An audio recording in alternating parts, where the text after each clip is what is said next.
बहुत से लोग उन्हें 2014 में बरवाला की घटना के बारे में और 2006 में करोत्था कांड की घटना के बारे में जानते हैं। जी हाँ, हम बात कर रहे हैं जगत गुरु तत्वदर्शी संत रामपाल जी महाराज की। अधिकतर लोग संत रामपाल जी को मीडिया के द्वारा स्वयंभू संत घोषित करने के कारण तथा कोर्ट की अवमानना करने वाला समझते हैं, परंतु ये सत्य नहीं है। 2014 में न्यूज चैनल वालों ने जो दिखाया और प्रिंट मीडिया वालों ने जो छापा वो बिल्कुल झूठ था। पूरा सच जानने के लिए कार्यक्रम को अंत तक जरूर देखिएगा।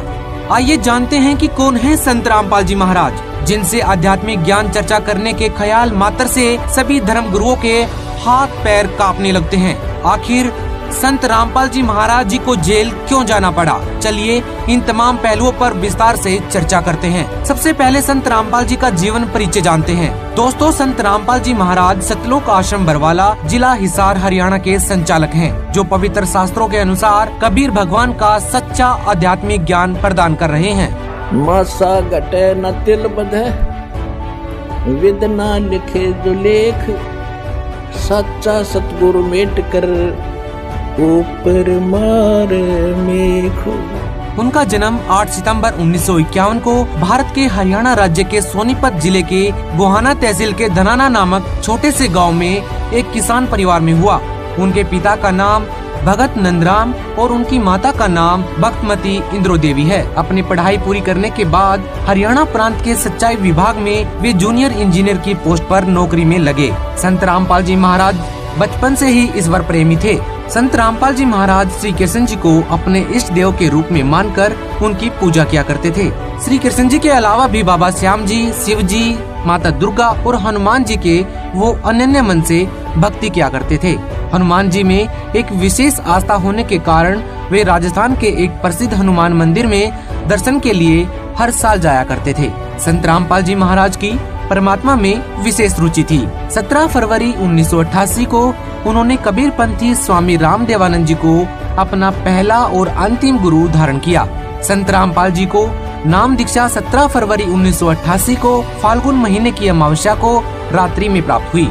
संत रामपाल जी महाराज अपना वास्तविक जन्मदिन भी इसी को कहते हैं, जिसे वे अपना आध्यात्मिक जन्म भी कहते हैं। उस समय संत रामपाल जी महाराज की आयु 37 वर्ष की थी। संत रामपाल जी महाराज जी के अनुयायी इस दिन को बौद्ध दिवस के रूप में जानते हैं। मीडिया के द्वारा फैलाई झूठी खबरों के कारण आम जनता उन्हें स्वयंभू संत मानती है, परंतु ऐसा नहीं है। सन 1993 में स्वामी रामदेवानंद जी महाराज ने संत रामपाल जी को सत्संग करने की आज्ञा दी तथा सन 1994 में नामदान करने की आज्ञा प्रदान की। स्वामी रामदेवानंद जी ने वर्ष 1994 में उन्हें अपना उत्तराधिकारी यह कहते हुए चुना था कि इस पूरी दुनिया में आपके जैसा कोई दूसरा संत नहीं होगा। ये सारा विवरण प्रसिद्ध फ्रेंच भविष्यवक्ता श्री नॉस्ट्रेडेमस जी की भविष्यवाणी से पूर्ण रूप से मेल खाता है, जो पृष्ठ संख्या 44-45 पर लिखी है। जिस समय उस तत्वदृष्टा सायरन का आध्यात्मिक जन्म होगा, उस दिन अंधेरी अमावस्या होगी। उस समय उस विश्व नेता की आयु 16, 20, 25 वर्ष नहीं होगी। वह तरुण नहीं होगा, बल्कि वह प्रौढ़ होगा और वह 50 और 60 वर्ष के बीच की उम्र में संसार में प्रसिद्ध होगा। वह सन 2006 होगा। जेई के पद से स्वयं इस्तीफा दिया, जिसका प्रमाण है सन 1994 से 1998 तक संत रामपाल जी महाराज ने घर घर, गांव गांव, नगर नगर में जाकर सत्संग किया।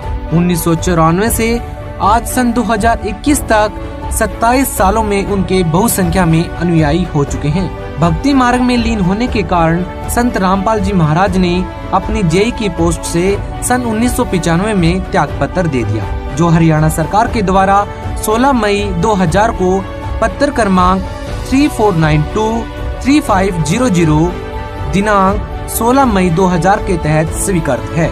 आखिर संत रामपाल जी को जेल क्यों जाना पड़ा? ऐसे न्यूज की टीम ने इस प्रश्न का उत्तर जानने के लिए एक स्पेशल पड़ताल की।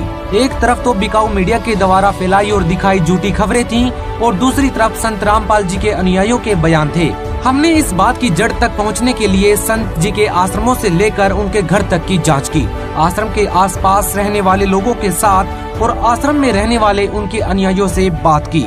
अंत में हम इस नतीजे पर पहुँचे कि 2014 में हुए बरवाला कांड में संत रामपाल जी और उनके अनुयायियों के साथ घोर अन्याय हुआ है। 18 नवंबर 2014 को हुए बरवाला कांड में बीमार अवस्था में ही संत रामपाल जी महाराज ने कानून को सर्वोपरि रखते हुए स्वयं को हरियाणा पुलिस के हवाले कर दिया था, जबकि उनके पास कोर्ट से हाजिरी माफी का पत्र और डॉक्टरों के द्वारा किया जा रहे इलाज के सभी सबूत थे, परंतु दबाव के कारण उन्हें जेल भेज दिया गया। संत रामपाल जी पर लगाए गए अधिकतर केसों में संत रामपाल जी और उनके शिष्य बरी हो चुके हैं।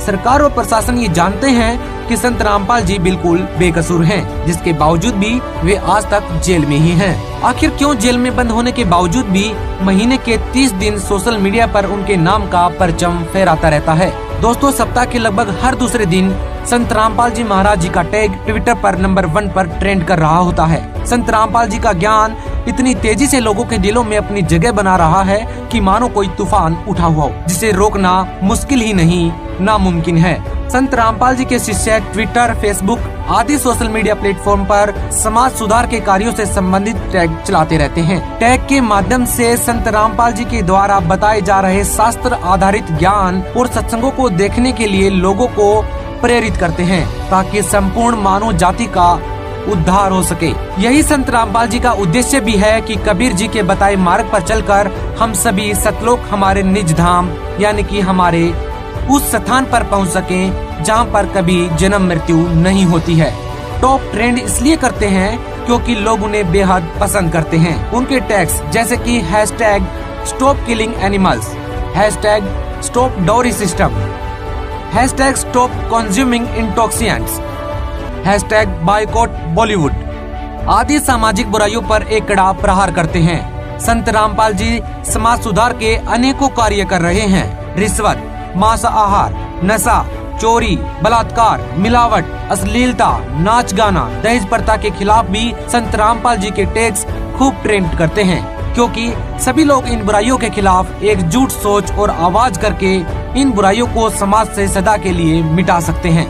सतगुरु रामपाल जी महाराज धर्म के नाम पर चल रहे गोरख धंधे को उजागर करके पाखंडियों का खुलेआम पर्दाफाश करते हैं। धर्म ग्रंथों के यथार्थ ज्ञान के आधार पर प्रमाण देकर नकली गुरुओं की पोल खोलकर पाखंडवाद का सफाया करते हैं। इसके अलावा व्यवस्था में व्याप्त भ्रष्टाचार को भी सार्वजनिक करके उसकी जड़ों को उखाड़कर फेंकने का कठिन कार्य भी संत रामपाल जी महाराज ने किया है। नशाखोरी, दहेज प्रथा जैसी कई सामाजिक कुरीतियों को बंद करने के लिए भी कई महत्वपूर्ण कदम उठाए हैं। रक्तदान, अन्नदान और देहदान आदि परमार्थ के कार्य करने के लिए लाखों लोगों को प्रेरित किया गया है। आज संत रामपाल जी महाराज जी के सानिध्य में सैकड़ों जगहों पर निशुल्क रक्तदान शिविर और देहदान शिविरों का आयोजन किया जाता है। संत रामपाल जी के आश्रमों में 24 घंटे निशुल्क भंडारा भी चलता रहता है। संत रामपाल जी महाराज बताते हैं कि मनमानी परंपराएं, शास्त्र विरुद्ध साधनाएं और लोक दिखावा भक्ति मार्ग में बाधक है। सामाजिक कुरीतियों जैसे कि दहेज प्रथा, विवाह में बैंड बाजा डीजे बजाना, बेशर्मी से नाचना, लोक दिखावा और फिजूल खर्ची, नारी के प्रति असमानता और उपेक्षा पूर्ण भाव रखना, जादू टोना, मंत्र तंत्र और मनोकामना पूर्ति के लिए जानवरों की बलि देना जैसे अंधविश्वास करना, शारीरिक और मानसिक विकास को विक्षिप्त करने वाली बाल विवाह प्रथा, 4 वर्णों की भेदभाव की अन्यायवादी वर्ण व्यवस्था, मृत्यु भोज, जन्म उत्सव, पटाखे बजाना और अन्य सारे त्योहार मनाना सब त्यागने योग्य क्रियाएं हैं। इनके साथ समाज को बांटने वाले जातिवाद, संप्रदायवाद, अक्षेत्रवाद, भाषावाद, प्रांतवाद आदि कुरीतियों को जड़ से समाप्त करना आवश्यक हो गया है। संत रामपाल जी के द्वारा दी गई शिक्षाओं से उनके भक्त सभी कुरीतियों से पूरी तरह से दूर हो चुके हैं और लोगों को भी इन बुराइयों को छोड़ने के लिए प्रेरित करते हैं। यही कारण है कि संत रामपाल जी महाराज के जेल में होने के बावजूद लाखों लोग उनसे नाम दीक्षा ले रहे हैं, क्योंकि उनका सत्ज्ञान ऐसा है जिसे समझ में आ जाता है, फिर वह बुराइयों से कोसों दूर हो जाता है। समाचार पत्रों और टीवी चैनल्स पर अक्सर संत रामपाल जी महाराज जी के आशीर्वाद से 17 मिनट में दहेज रहित विवाह, जिसे रमेनी विवाह भी कहते हैं, के संपन्न होने की खबरें चर्चा में रहती हैं। हजारों लोगों की कैंसर, एड्स, डायबिटीज, टीबी आदि जैसी अनेकों लाइलाज बीमारियां ठीक हो चुकी हैं। संत रामपाल जी का उद्देश्य है कि पृथ्वी सर्व के समान हो और इस घोर कलयुग में पुनः सतयुग जैसा वातावरण हो। जीव हमारी जाति है, मानव धर्म हमारा, हिंदू, मुस्लिम, सिख, ईसाई धर्म नहीं कोई न्यारा। जगत गुरु तत्वदर्शी संत रामपाल जी महाराज जी के 71वें अवतरण दिवस के उपलक्ष्य में 8 सितंबर 2021 को एक विशेष कार्यक्रम साधना टीवी पर सुबह 11 बजे से 1 बजे तक और श्रद्धा चैनल पर सुबह 10 बजे से 1 बजे तक आयोजित किया जाएगा। इस वीडियो को देखने वाले सभी भाई बहनों से निवेदन है कि उस कार्यक्रम को श्रद्धा पूर्वक अवश्य देखिएगा और संत रामपाल जी महाराज से नाम दीक्षा लेकर महान परिवर्तन के इस परोपकारी कार्य में अपना सहयोग दें और परोपकारी संत रूप में आए परमात्मा को पहचानें। आपका बहुत बहुत धन्यवाद दोस्तों।